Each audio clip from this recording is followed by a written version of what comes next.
Perkenalkan, nama saya Yovita Poli, NIM 10120210101, semester 2. Di sini saya akan membuat tugas UTS tentang belajar dan pembelajaran. Teori yang saya ambil di sini dari kelompok 4, yaitu teori pembelajaran behaviorisme. Pengertian teori behaviorisme.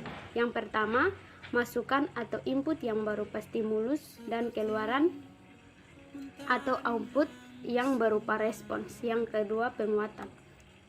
Yang berikutnya ada beberapa tokoh dan pemikiran terhadap teori belajar behavioristik. Tokoh yang pertama adalah Edwin Le Horrick. Itu pada tahun 1874 sampai 1949. Horrick adalah seorang pendidik dan sekaligus psikologi kebangsaan di Amerika. Dia juga menempuh ilmu S1-nya di Universitas West Point pada tahun 1895 sampai ia menempuh dan meraih doktor di Columbia tahun 1898. Selanjutnya, Horrick juga mengemukakan bahwa terjadinya asosiasi antara stimulus dan respon. Berikut ada beberapa hukum-hukum. Yang pertama, hukum kesiapan. Yang kedua, hukum Latin. Yang ketiga, hukum akibat. Yang berikut menurut teori Bruce Frederick atau Skinner, itu pada tahun 1904 sampai 1990. Skinner adalah seorang yang berkebangsaan Amerika yang dikenal sebagai seorang tokoh behavioris yang meyakini bahwa perilaku individu dikontrol melalui proses operasional. Yang ketiga, teori David Ausubel.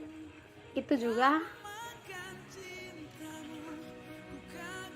ia lahir pada tanggal 25 Oktober tahun 1918 di Brooklyn, New York. Ia belajar menurut Ausubel-nya adalah proses internal yang tidak dapat diamati secara langsung. Yang ketiga, Robert Gerner. Gerner adalah seorang psikologi pendidik yang berkebangsaan Amerika yang terkenal dengan penemuannya berupa Conditions of Learning. Ia lahir pada tanggal 21 Oktober tahun 21 Agustus tahun 1918. Dan ia juga membuat beberapa kondisi instruksional, yaitu yang pertama, mendapatkan perhatian. Yang kedua, menginformasikan siswa mengenai tujuan yang akan dicapai. Yang berikut, stimulus kemampuan dasar siswa untuk persiapan belajar. Yang keempat, pengajian materi atau materi baru. Yang kelima, menyediakan pembimbingan.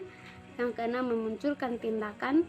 Yang ketujuh, siap materi umpan balik langsung terhadap hasil yang baik.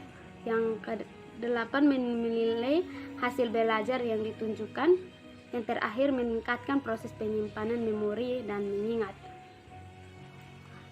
Selanjutnya, menurut teori Ivan de Prokofiev. Ivan de Prokofiev itu ia lahir pada tanggal 14 September tahun 1849 di Rainsa, Rusia, yaitu berasal dari desa tempat ayahnya sendiri.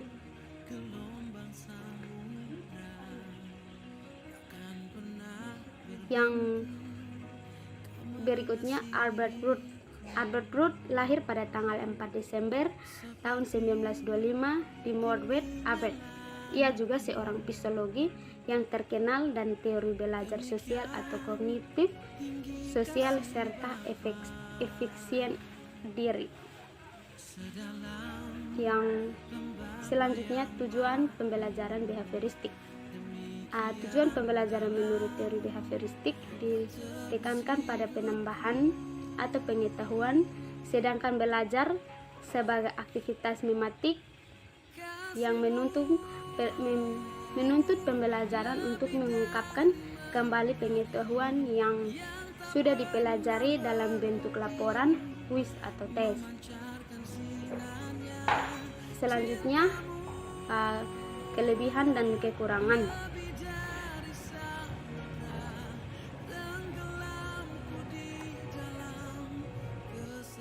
Kelebihan dan kekurangan. Sesuai dengan teori ini, guru dapat menyusun bahan pelajaran dalam bentuk yang sesudah siap, sehingga tujuan pembelajaran yang harus dikuasai siswa disampaikan secara utuh oleh guru.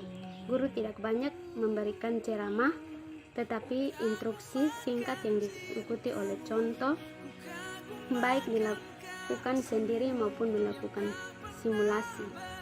Bahan pelajaran yang disusun secara hierarkik dan yang sederhana sampai pada yang kompleks. Terima kasih. Salam.